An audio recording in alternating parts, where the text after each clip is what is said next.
নমস্কার বন্ধুরা, কেমন আছেন সবাই? সোফিয়ার সাতকাহনে আপনাদের সবাইকে স্বাগত জানাই।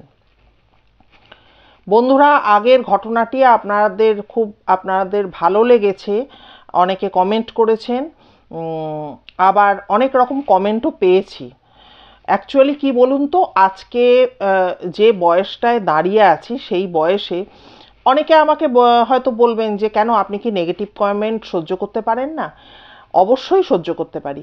বলুন না, বলুন যে আজকের ঘটনাটা একদম মিথ্যে ঘটনা বলা হয়েছে, আজকের ঘটনাটা একদম মনে দাগ কাটেনি, এরকম বলুন না। হ্যাঁ, কিন্তু আমার তো একটা নিজস্ব জীবন আছে ঠিকই কথা, বা নিজস্ব একটা পরিবার আছে ঠিকই কথা, কিন্তু আমি আপনাদের সাথে সব কিছু শেয়ার করি কেন বলুন তো? আপনাদেরকে একদম নিজের ভাবি বলে, সেই জন্য শেয়ার করি। তো সেটাকে খুব মানে একটু স্পাইসি করে তুললে পর, হ্যাঁ, সেটা যেমন আমার খারাপ লাগে, তেমনি আমি লক্ষ্য করলাম যে আমার এই চ্যানেলে আমার পাশে দাঁড়াবার এখন অনেক লোক হয়েছে। হ্যাঁ, যেটা কিন্তু আগে একটা দিন ছিল না, সেই দিনকে ফাইটটা আমাকে একাই করতে হতো। কিন্তু এখন এই আজকের দিনে দাঁড়িয়ে অনেকে আছেন যারা পার্সোনালভাবে আমাকে চেনেন বা আমার সাথে যোগাযোগ করেন। তারা তো জানেন যে আমি কি ধরনের মানুষ। আমি মানুষটা কি বলবো, নিজের সম্পর্কে কোনো সার্টিফিকেট আমি দিতে চাই না, কিন্তু আমি না কোনো রকম জটিলতা পছন্দ করি না। হ্যাঁ, জটিলতা, অনেক মানুষ আছে দেখবেন, ট্রেনে বাসে তাদেরকে দেখা যায় যে ইচ্ছা করে পায়ে পা বাঁধিয়ে ঝগড়া করা বা অশান্তি একটা তৈরি করা, তারা সেই ব্যাপারটা নিয়ে আনন্দ পায়। কিন্তু আমি সেটা একেবারেই নই। আমি এই ধরনের কোনো রকম অশান্তি ঝগড়া যেখানে হয় না কি, জীবনে চলার পথে অনেক জায়গায় অশান্তি ঝামেলা ঝগড়া হয়, আমি সেখান থেকে সবসময় যে পিঠ বাঁচিয়ে বেরোতে পারি এমন নয়, তাহলে চ্যানেলে এত রকম উক্তি আসতো না। সেটা পারি না, কিন্তু যখন মানে সম্ভব হয় সেখান থেকে আমি শতহস্ত দূরে থাকি। হ্যাঁ, এটা আমার পক্ষে সম্ভব। মানে এক একজনের ক্যারেক্টার এক রকম হয়, তো আমার এইটাই, আমি খুব সিম্পল। এবং সারাটা জীবন যে আমি কাজকর্ম করেছি, বিভিন্ন ধরনের মানুষের সাথে আমি মিশেছি, কথা বলেছি। যেমন একটা দিনের ঘটনা বলতে পারি, আমি একবার আমার মেজ বোনের বাড়ি যাচ্ছিলাম, হ্যাঁ, সোনারপুরের লাইনে।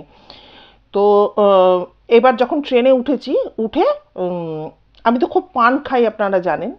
তো দেখছি ওই যারা ফুল বিক্রেতা আর কি, ফুল বিক্রি করেন যে সমস্ত মহিলারা, তারা আমাদের উল্টো দিকে বসেছে। আর আমার মেয়ে, আমার হাজবেন্ড, আমি এক ধারে বসেছিলাম, মানে মুখোমুখি সিটে।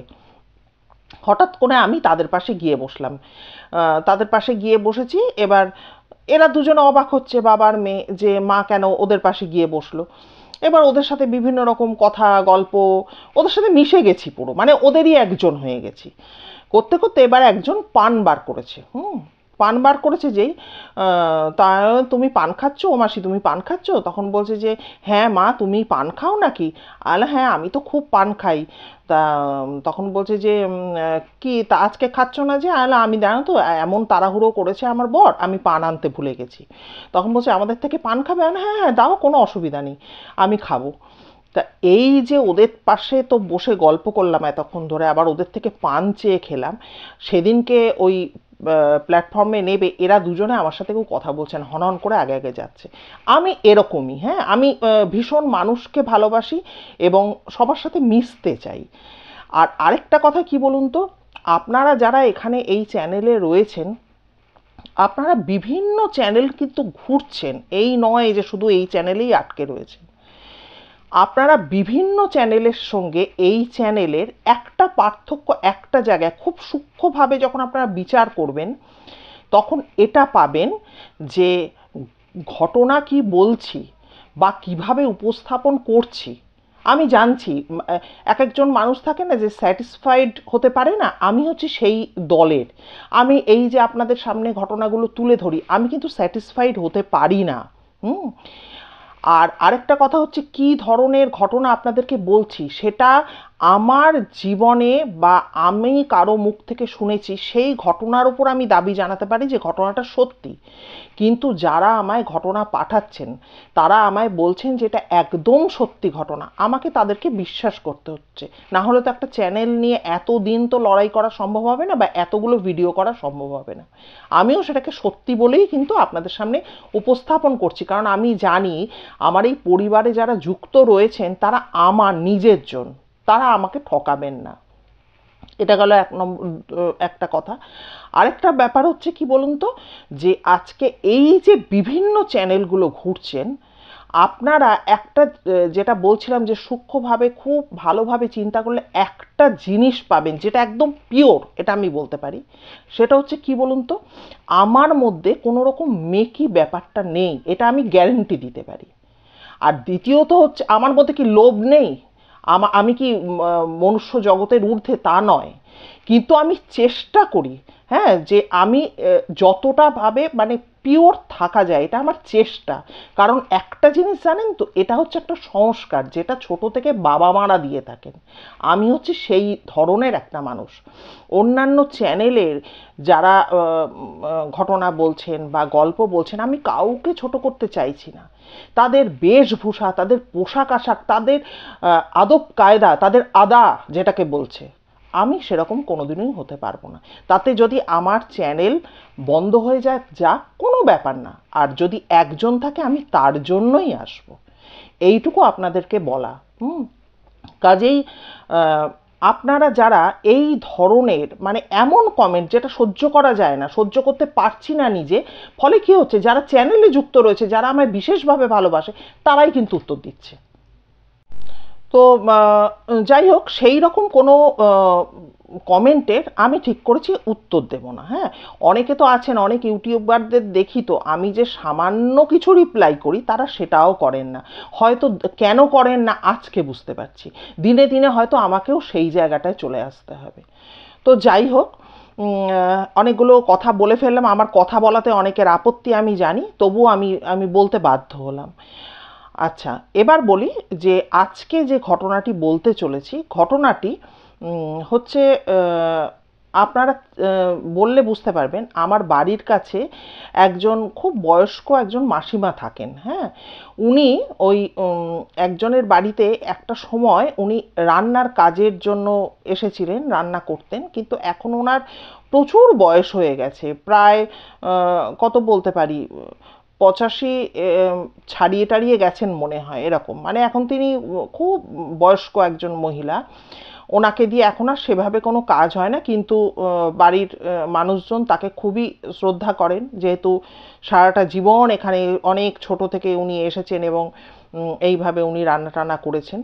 তো উনি মাঝে আমাকে অনেক আগে দু একটা ঘটনা কিন্তু উনি বলেছেন, এবং ওনার কাছে এই ধরনের ঘটনা কিন্তু প্রচুর আছে, কিন্তু আমি সময় করে আর গিয়ে উঠতে পারি না।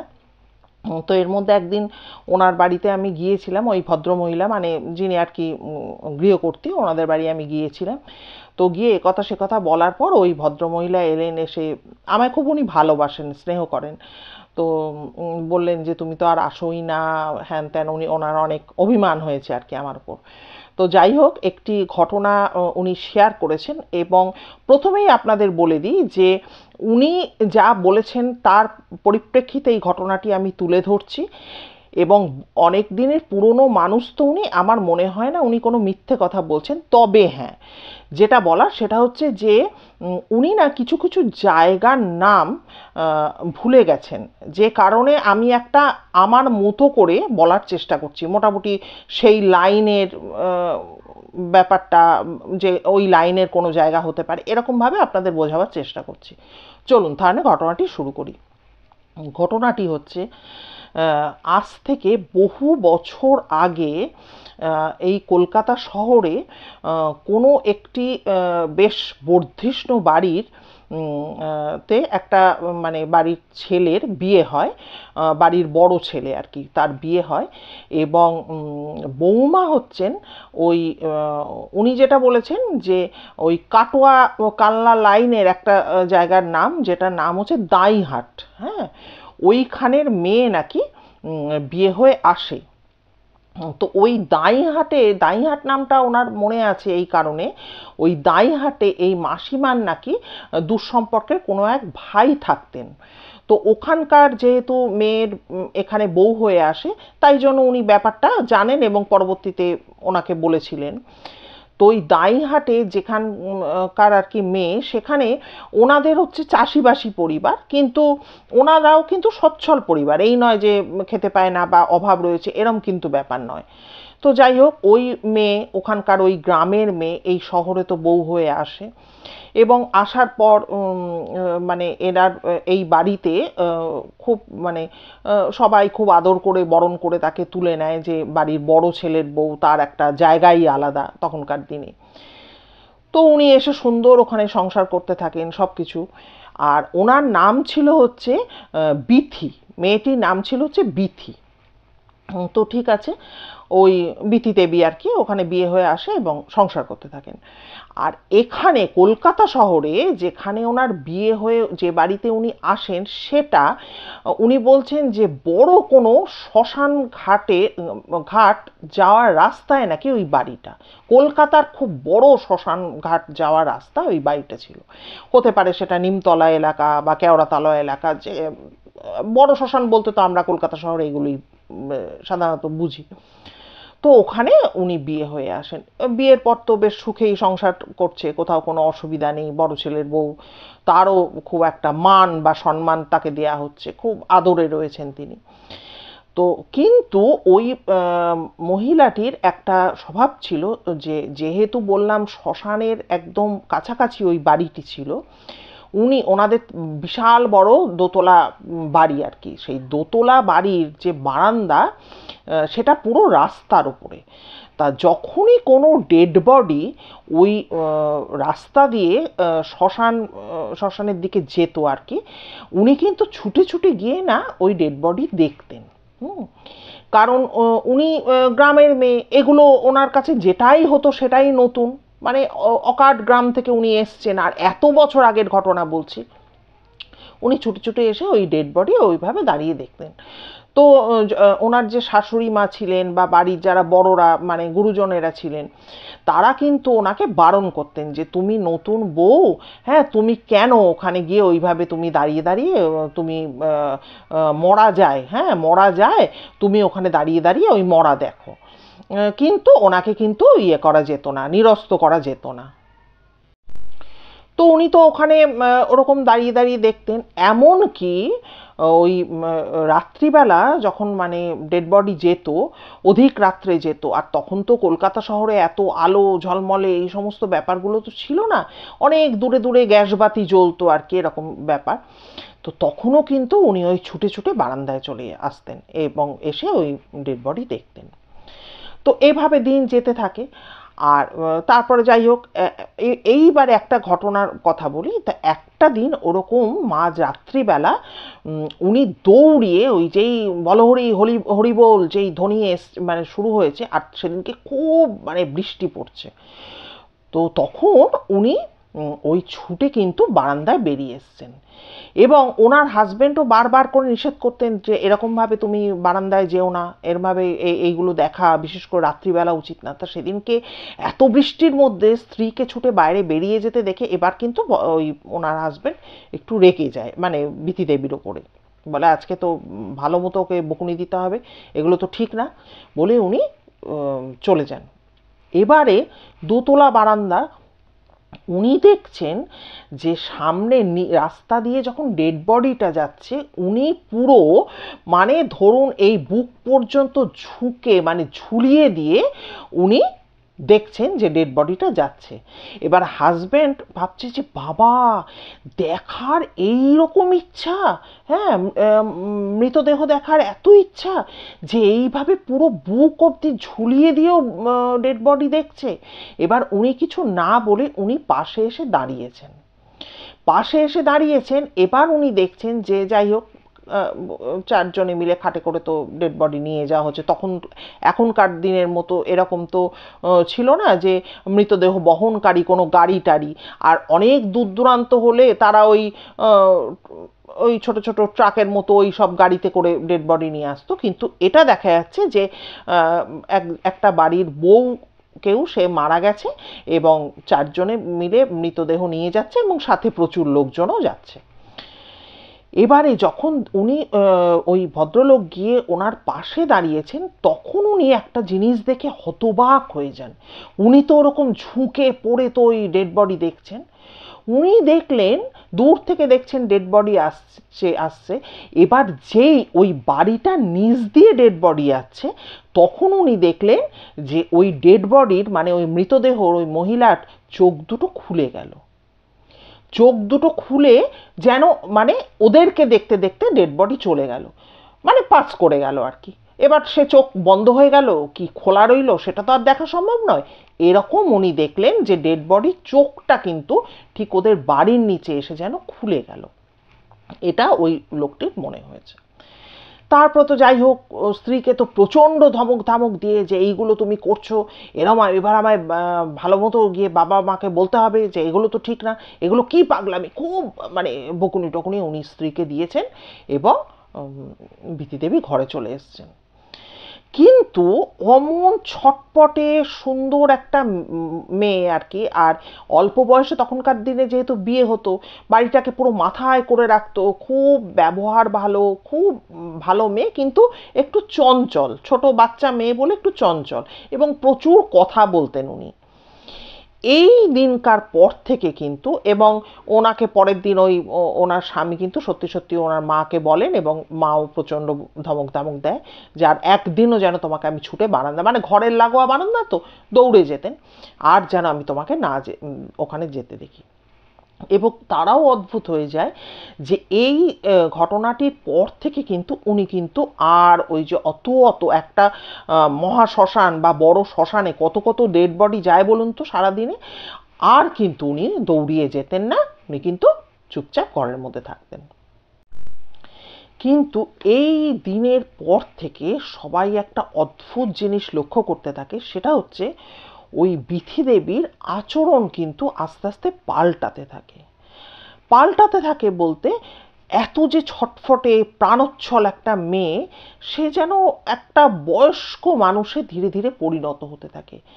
পারতপক্ষে খুব না ডাকলে বা কোনো কথা জিজ্ঞাসা না করলে কথা বলতেন না, চুপচাপ হয়ে গেছেন, এবং ছুটে ছুটে ছুটে ছুটে সেই যে দৌড়ে যাওয়া ডেড বডি দেখতে, সেগুলোও কিছু করতেন না। তা প্রথম প্রথম সবাই ভেবেছে যে খুব অভিমান হয়েছে, বাচ্চা মেয়ে তো অভিমান হয়ে গেছে, ওই জন্য এরকম ব্যাপারটা করছে। আচ্ছা, এই যে ব্যাপার যবে থেকে এই ব্যাপারটা শুরু হলো, এটা কিন্তু 1-2 দিনের ঘটনা নয় যে উনি নতুন বই থেকে গেলেন, তা কিন্তু নয়। এটা কিন্তু ধীরে ধীরে ধীরে ধীরে সময়ের সাথে সাথে আস্তে আস্তে ব্যাপারগুলো বা এই যে একটা কি বলবো, তার যে একটা পরিবর্তন দেহ মনে, সেটা কিন্তু আস্তে আস্তে আস্তে আস্তে প্রকাশ পেতে শুরু করলো। এরকম আস্তে আস্তে উনি কথা বলা প্রায় ছেড়ে দেওয়ারই মতো, বন্ধ করে দেওয়ার মতো এরকম করলেন। খুব জিজ্ঞাসা করলে বা এমন সময় হয়তো কেউ কিছু গড় গড় গড় কথা বলে যাচ্ছে, উনি সে কথা ওনার যেন মনে হচ্ছে কানের পাশ দিয়ে বেরিয়ে যাচ্ছে। এবার একটা বাড়ির বউকে এরকম করলে তো চলে না। হয়তো শাশুড়ি মা বলছেন যে অমুক কাজটা করো কি তমুক কাজটা করো, এত ছোট বয়সে বিয়ে হয়ে এসছে, সাধারণত রান্না বান্না তারা করাতেন না, কিন্তু যাও তো বৌমা এক গ্লাস জল এনে দাও, সেই জল আনতে গিয়ে সেই দাঁড়িয়েই রয়েছে, কিরকম একটা যেন হয়ে গেছে। তো এনারা কি করেন, এনারা বাপের বাড়িতে খবর পাঠান যে আপনার মেয়ে কি জানি কি হয়েছে, আমরা একটু বকাঝকা করেছিলাম এরকম, তারপর থেকে এরকম কীরকম যেন একটা হয়ে গেছে। তো ওনারা বাপের বাড়ির লোকজন যখন মানে বাবা আসেন, মেয়ে বিথি দেবীর বাবা আসেন, তখন এনারা সিদ্ধান্ত নেন যে কিছুদিনের জন্য বাপের বাড়িতে পাঠিয়ে দেবে। তো যাই হোক, বাপের বাড়িতে যায়, বাপের বাড়িতে গিয়ে সেখান থেকে ঘুরে টুরে আসে, মা গায়ে মাথায় হাত বুলিয়ে যেরকম কি হয়েছে মা বল, হ্যান ত্যান, কিচ্ছু কিন্তু সেখানেও বলে না, কিছু না, আবার ফেরত আসে এ বাড়িতে। কিন্তু আর কিন্তু মানে সে আর স্বাভাবিক কিন্তু জীবনে যে ফেরা, সেটা কিন্তু উনি আর ফেরেন না। এর কয়েক বছর বাদ থেকে এরকমই তো থেকে যান, যে কেউ কিছু কথা জিজ্ঞাসা করলে 2-3 বার না কথা সেই কথাটা বললে বা তাকে ধরে ঝাঁকালে তিনি উত্তর দিতে চান না, এরকম একটা হয়ে গেছেন। তো যাই হোক, এর কয়েক বছর বাদ থেকে কিন্তু একটা ব্যাপার শুরু হয়, সেটা হচ্ছে ওনার হাজবেন্ড বলেন যে আমি রাত্রে, তো উনি তো ঘুমিয়ে পড়েন, কিন্তু ওনার মনে হয় রাত্রিবেলা উনি জেগে থাকেন এবং কারোর সাথে কথা বলেন। এবারে কি, জেগে থাকেন কারোর সাথে কথা বলেন মানে উঠে বসে যে কথা বলা সেটা না, সরি, ওনার মনে হয় যে উনি যেন ঘুমাতে ঘুমাতেই কারোর সাথে কথা বলছেন। এটা কিন্তু কিছুদিন বাদ থেকে কিন্তু শুরু হয়। তো এরকম উনি ভালো মতো উনি লক্ষ্য করেন যে কার সাথে কথা বলছে, কার সাথে কথা বলছে, মানে এটা কি ঘুমের মধ্যে কোনো রকম, আমরা ঘুমের মধ্যে কত রকম হয়তো বকবক করে উঠলাম বা কোনো মুখে কোনো আওয়াজ করলাম, এটা কি সেরকম উনি বোঝার চেষ্টা করেন। কিন্তু উনি দেখেন লক্ষ্য করে যে না, এটা একদম পরিষ্কার কোনো একজন মহিলার সাথে উনি কিন্তু কথা বলেন। তা একদিন ওরকম দেখতে দেখতে ওনার, একটা পুরুষ মানুষ, তারও তো একটা মানে একটা সারাদিন খাটাখাটনি করে এসে সে শোয়ে, যে কাজই করুক না কেন, তারপরে যদি এরকম সারারাত্রির এরকম গল্প চলে, তা একদিন উনি না ওনাকে তুলে ধরে বসিয়ে মানে জোরে জোরে মানে এরমভাবে ঝাঁকিয়েছেন যে কি হচ্ছে, তুমি কার সাথে কথা বলছো, এরম যেই করেন উনি ভেতর থেকে না এরম একটা আওয়াজ, একটা প্রচণ্ড একটা কি বলবো, একটা জান্তব টাইপের আওয়াজ উনি বার করেন আর কি। অদ্ভুত একটা আওয়াজ, প্রচণ্ড আওয়াজ, এবং এমন আওয়াজটা যেন পেলে মানে হাতের সামনে ওনাকে যদি মানে উনি সামনেই রয়েছেন কিন্তু মনে হয় না যে হাতের সামনে ফেলে মেরে ফেলবে, সেরকমভাবে ওনার হাজব্যান্ড পুরো ছিটকিয়ে তো খাটের আরেক প্রান্তে গিয়ে পড়েন। তো তখনই উনি বেরিয়ে গিয়ে ওনার মা বাবাকে খবর দেন এবং মা বাবা এসে দেখে যে না না, এ তো নর্মাল, কিছু হয়নি। বলে তোর মনের কোথাও ভুল, কিন্তু উনি কিন্তু ভুলতে পারেন না যে ওর ভেতর থেকে এরকম আওয়াজ কিন্তু বার হয়েছে। আবার দিন যাচ্ছে যাচ্ছে, এইবারে কিন্তু একটা অদ্ভুত পরিবর্তন লক্ষ্য করে, বাড়ির অনেকেই লক্ষ্য করে। সেটা হচ্ছে, এবং জানেন আমি এতদিন ধরে যে আপনাদের সামনে ঘটনা বলছি, এই রকম যে হতে পারে মানুষের, সেটা আমি কোনোদিনও কিন্তু মানে শুনিনি, বা আমার কাছে এত ঘটনা আসে আমি কিন্তু এরম ঘটনার কথা শুনিনি। সেটা হচ্ছে যে এইবারে আস্তে আস্তে নাকি ওনার লুকটা পরিবর্তন হতে থাকে। ভাবতে পারেন লুকটা, মানে এই যে আমাকে আপনারা একরকম দেখছেন, আমি পরের দিন আপনাদের ঘটনা শোনাতে বসলাম, আপনারা দেখলেন পুরো একটা অন্য লুক, অথচ আমার গলার স্বরটা একই। ঠিক সেই রকম নাকি ওনার লুকটা পরিবর্তন হতে থাকে। এবং ওই মাসিমা যেটা বলেছেন এটা কিন্তু একদিনে হয়নি, এটা কিন্তু একদিনে যে পুরো ওই মেয়েটি দেখতে চেঞ্জ হয়ে গেছে তা কিন্তু না, এই লুকটা কিন্তু নাকি ধীরে ধীরে ধীরে ধীরে পরিবর্তন হতে থাকে। এবং মানে অনেকেরই মনে হচ্ছে, কখনো দেখলে মনে হচ্ছে আরে না না এ তো আমার বাড়ির বই, হ্যাঁ, আবার কখনো যেন মনে হচ্ছে আরে একটু কেমন যেন দেখলাম না চেহারাটার মধ্যে। অর্থাৎ আমি বলতে চাইছি মাঝে মধ্যে যেন সেই চেহারাটার ওপরে, সেই সুন্দর মুখশ্রীটার ওপরে যেন একটা অন্য রকম ছায়া পড়া, সেই রকম কিন্তু হওয়া স্টার্ট হয়। এবার তো এরা তো খুব চিন্তায় পড়ে যায়, যেহেতু খুব একটা মানে কি বলবো, একটা সম্ভ্রান্ত বাড়ি ঘর, সেখানে বিভিন্ন জনের যাতায়াত আছে। এবার ওর মানে ছেলেটির মা ছেলেকে বলে যে দেখ তো খোকা, এরকম বিভিন্ন জন আসে টাসে, বৌমা কোথায়, বলে ডাকুন একটু গল্প করি, এরকম বলে। তখন যদি এরকম মনে হয় তার যে কথা বলছি, হ্যাঁ এই তো বৌমা, পর মুহূর্তেই মনে হচ্ছে আরে এরকম কেন লাগছে মুখটা, হ্যাঁ এরকম যদি হতে থাকে তো ভয়ের ব্যাপার। এবং যখন মানে এই অ্যাবসেন্ট মাইন্ডেড হয়ে যখন থাকছেন উনি, তখন কত সময় শাশুড়ি হয়তো কিছু বলছে, গায়ে হাত দিয়ে যেই ডাকছে যে ও বৌমা, সাথে সাথে ওই রকম একটা মানে অদ্ভুত ধরনের আওয়াজ উনি কিন্তু বার করছেন। তো এটা দিনের পর দিন চলতে চলতে এবার ওনারা সিদ্ধান্ত নেন যে না, এই বউকে যতক্ষণ না পুরোপুরি সুস্থ হচ্ছে এখানে আর রাখা যাবে না। তার আগে বলি, এরা কিন্তু টুকটাক ঠাকুর বাড়িতে যাওয়া, হ্যাঁ এই টুকটাক ওঝা ফোঝা এদেরকে ডেকে আনা, কেউই কিন্তু কিচ্ছু করতে পারেনি। তবে যারা ওঝা টাইপের যারা আর কি যাদেরকে ডেকে আনা হয়েছিল, তারা কিন্তু একটা কথা বলেছে যে কোনো একটি আত্মা কিন্তু এর সাথে প্রতিটা মুহূর্তে রয়েছে। এবার তো বা একটা মানে অত বড় বাড়ির বড় ছেলে, হ্যাঁ, আর সেই বৌমার যদি এরকম হয়, কোন শ্বশুর বাড়ি বা দিনের পর দিন সহ্য করবে?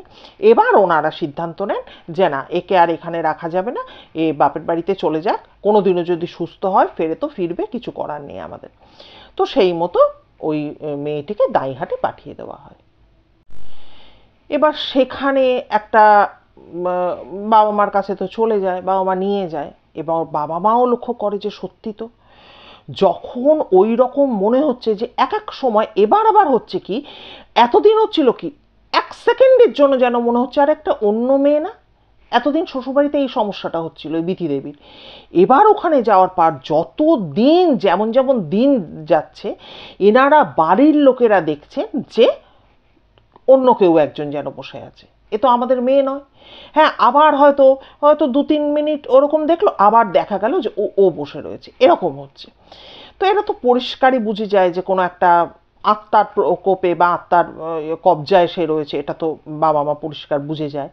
এবার কি হচ্ছে, গ্রামাঞ্চল তো, গ্রামাঞ্চলে যদি দীর্ঘদিন একটা বিবাহিতা মেয়ে বাপের বাড়িতে পড়ে থাকে, তার জন্য মানে তখনকার সময় চিন্তা করুন, 5 জনে 5 কথা বলে। আজও তো আমাদের সমাজ এত আমরা বলি যে আমরা আপগ্রেডেড হচ্ছি বা আমাদের এখন মন মানসিকতা অনেক বেশি উদার হয়েছে, কিন্তু এখনও যাদের বাড়িতে ডিভোর্সি মেয়ে থাকে বা কোনো মেয়ে হয়তো বিয়ে করলো না সেরকম থাকে, তাদেরও কিন্তু অনেক রকম কথার সম্মুখীন হতে হয়, আজও হয়। তা তখনকার দিনে ব্যাপারটা বুঝতেই পারছেন। তো তখন ওই সময় সবার মধ্যে একটা বলা বলি, কি ব্যাপার, এত খরচাপাতি করে বিয়ে দিল, এত ভালো জায়গায় বিয়ে হয়েছে শুনি, তা মেয়ে ফেরত যায় না কেন, এরকম বলা বলি শুরু হয়ে যায়। এবারে শ্বশুর বাড়িতে যখন একটা ঘেরাটোপের মধ্যে তো মেয়েরা থাকে, কিন্তু বাপের বাড়িতে হলে কি, এই মাঠে যাচ্ছে, এই একটু পুকুর পাড়ে গিয়ে বসছে, এরকম তো হয়। তো কিন্তু এখানে সমস্যা হয়ে গেছে, প্রতি মুহূর্তে ওকে তো আটকে আটকে রাখতে হচ্ছে, এরকম ব্যাপার। কিন্তু ও তো আটকে রাখলেই যে আটকে থাকবে বা ওর পেছনে সবসময় কেউ রয়েছে এমন তো ব্যাপার না। এই রকম কখনো মাঠের ধারে গিয়ে গালে হাত দিয়ে বসে আছে, কখনো পুকুর পাড়ে যাচ্ছে, বা এই দিকে কোনো একটা মানে গাছপালার ঘেরা জায়গা, সেখানে গিয়ে পাইচারি করছে।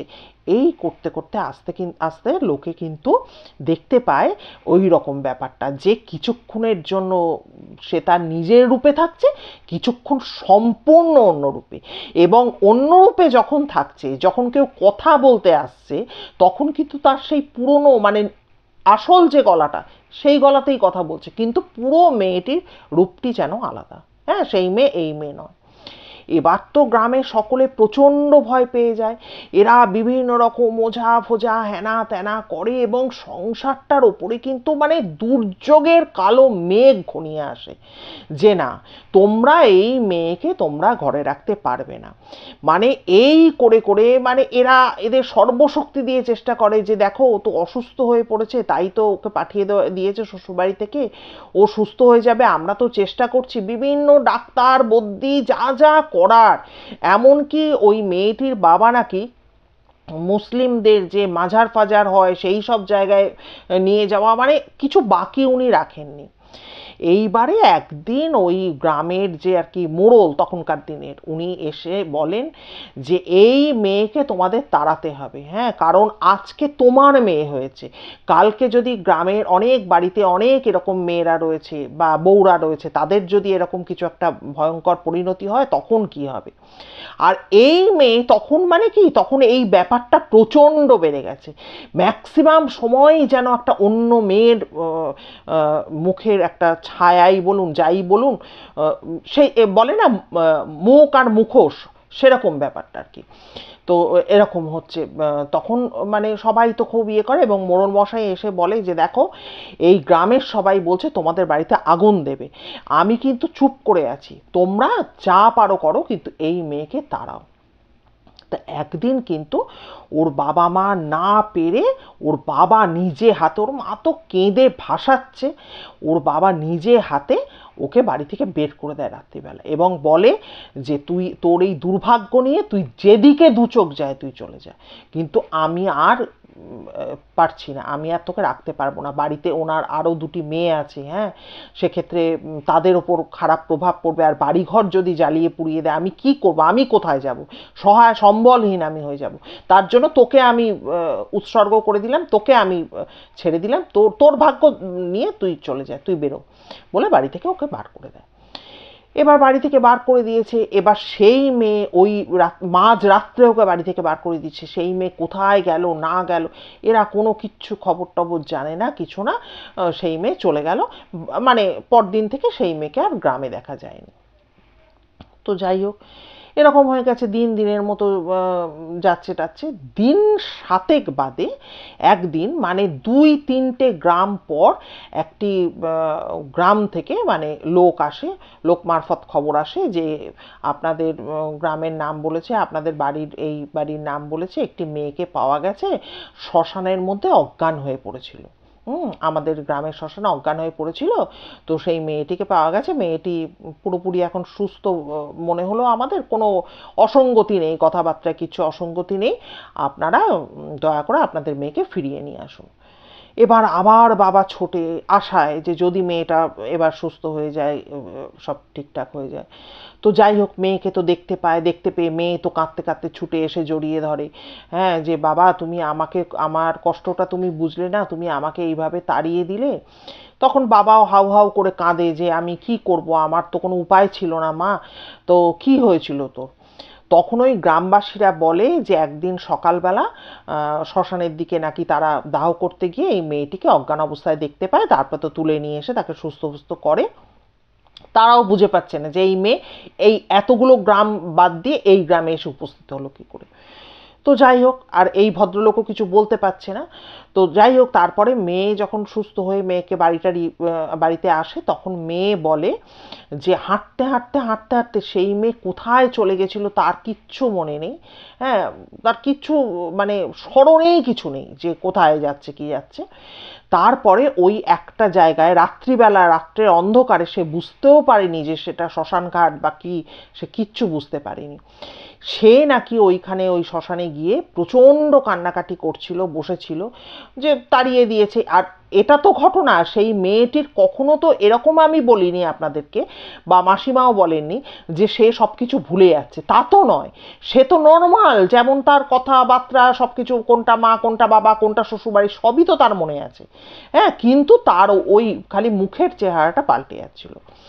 তো ওইখানে নাকি ওই বসে বসে কান্নাকাটি করছিল, তখন নাকি একজন সাধু বাবা ওই ওই শ্মশানে নাকি বসে ধ্যান করছিলেন না কি করছিলেন, উনি নাকি মেয়েটিকে সুস্থ করে তোলেন। তখন সবাই বলে যে, তখন ওই গ্রামের লোকেরা বলে হ্যাঁ একজন সাধু বাবা তো এসেছেন, তা আপনার মেয়ে তো কিছুই এতক্ষণ বলেনি যে আমরা ওনাকে জিজ্ঞাসা করব বা কিছু করব, কিছুই বলেনি। কিন্তু হ্যাঁ, সাধু বাবার একজন সাধু বাবা কোথা থেকে জানি এসে আমাদের এই গ্রামে আজকে দিন 15 হলো ওই শ্মশানে গিয়ে বসে রয়েছে। তখন ওর বাবা তো ওই মেয়েকে নিয়ে ওই সাধু বাবার কাছে যায়। তখন সাধু বাবা তো ওর বাবাকে খুব বকাবকি করে যে এই রকমভাবে কেউ বাড়ি থেকে কন্যা সন্তান, সে মায়ের জাত, তাকে এইভাবে রাত্রিবেলা মাঝরাত্রে বার করে দিতে আছে বলে খুব মানে ওর বাবাকে তো বকাঝকা, তিরস্কার যেটাকে বলে, করেন। এবং উনি বলেন যে তোমরা একটু দেখলে না যে মেয়েটার কি সমস্যা হচ্ছে। তখন বলছে কি করব বাবা, আমরা তো প্রচুর চেষ্টা করেছি, ও শ্বশুরবাড়ির লোকজনেরাও প্রচুর চেষ্টা করেছে। তখন উনি বলেন যে এ তো একটি আত্মার মানে ঘেরা বেষ্টনীর মধ্যে এসে পড়েছে। তো যাই হোক, এবারে ওর বাবা তো জানতো, মানে বুঝতেই পেরেছিল, গ্রামের আর যারা ওই যে গ্রামে গিয়ে পড়েছিল সেই গ্রামে তো তারা তো জানে না, তারা তো অবাক হয়ে গেছে। বলছে এর তো পুরো এই নয় যে তার বুদ্ধির ওপরে বা তার মাথার ওপরে সে কোনো প্রভাব ফেলেছিল, তা কিন্তু নয়। যে মেয়েটির ছায়া ওর মুখের ওপর দেখেছো, সেই মেয়েটি কিন্তু ওর কোনো একটা জন্মে খুব ভালো বন্ধু ছিল। সেই বন্ধু আবার পরবর্তী সময়ে জন্মেছে, এবং সে যখন মারা গেছে এবং যখন বাড়ির তলা দিয়ে যাচ্ছে, তখন এই মেয়েটি তার যে স্বভাববশত সে গিয়ে ওই যে ঝুঁকে পড়ে দেখছিল, ওই বন্ধু কিন্তু তখন কিন্তু ওই যে তাকিয়ে ফেলেছিল, ডেড বডি তাকিয়ে ফেলেছিল, বলল ওই সময়। আর এরও মনে হয়েছিল একে যেন খুব আপন, খুব কাছের কেউ একজন চলে যাচ্ছে। তো ওই যে ব্যাপারটা, ওই টানটা একে যখন দেখতে পেয়েছিল, সেই টানে টানে কিন্তু এর কাছে থেকে গেছিল, এর আত্মা বা স্পিরিট যাই বলো না কেন, এটা কিন্তু ওর কাছে থেকে গেছিল ওর সাথে। তা ওই জন্য ওর কিন্তু কোনো ক্ষতি করেনি, খালি ওই মেয়েটির মুখচ্ছবি কিন্তু মাঝে মধ্যে এর ওপরে কিন্তু এসে পড়তো। এবং স্বাভাবিকভাবে সমাজ তো আর সেটা মেনে নেবে না, ওই জন্যই শ্বশুরবাড়ি থেকে তাকে বিতাড়িত করা হয়েছিল। বা তোমরাও দেখো, নিজের সন্তান তোমরাও কিন্তু তাকে কাছে রাখতে পারোনি। তো যাই হোক, বললো যে আমি এইটা বুঝতে পেরে ওকে পুরো ভালোভাবে ওকে যা যা করার সব কিছু করে দিয়েছি, এবং উনি একটি মাদুলিও ওর গলায় পরিয়ে দিয়েছিল। বলল এই মাদুলিটি কোনোদিনও যেন হারিয়ে না ফেলে বা খুলে না ফেলে, এটা দেখো। কারণ যেহেতু খুব ভালো বন্ধু ছিল, মানে যেটাকে সহচরী আমরা বলি, সে কিন্তু যদি এই মাদুলিটাও কোনোভাবে ওর কাছ থেকে সরে যায় বা হারিয়ে যায়, তাহলে কিন্তু ও কিন্তু আবার ফিরে আসবে। হ্যাঁ, ওই জন্য তোমরা এই মাদুলিটি সবসময় ওকে পরিয়ে রাখবার ব্যবস্থা করো। তো যাই হোক, তারপরে তো ও শ্বশুরবাড়িতে খবর পাঠানো হয়, শ্বশুরমশাই নিজে আসেন, এসে বৌমাকে দেখেন, এবং আবার সেই বৌমার চটপটানি সেই সব কিছু ফিরে এসেছিল। এবং পরবর্তী দিনে সে যখন শ্বশুরবাড়িতে চলে যায়, এই মাসিমা যেটা বলেছেন, ওনারা সোনা দিয়ে ভালো করে সেই মাদুলিটি একদম মানে টাইট করে সুন্দর করে একটা বড় চেনের সাথে ওর গলায় পরাবার ব্যবস্থা করেছিল। এবং তারপর থেকে মেয়েটি কিন্তু পুরোপুরি সুস্থ হয়ে গেছিল, ভবিষ্যতে সে মা হয়েছিল।